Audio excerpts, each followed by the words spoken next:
पण नेमकं कायदा म्हणजे काय? ही जी नियमांची फ्रेम आहे त्यालाच आपण व्यापक स्वरूपामध्ये कायदा म्हणू शकतो. अनेक बलात्काराच्या केसेस घडतात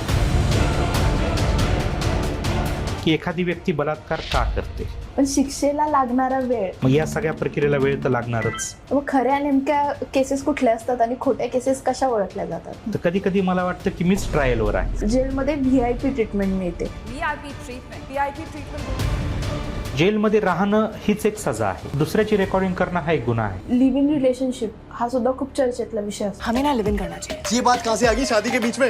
घटस्फोट किंवा मृत्यू पावली याच परिस्थितीमध्ये तुम्हाला ते दुसरं लग्न करता येतं. अटकेचा अधिकार दिला याचा अर्थ अटकच करावी असं नाही.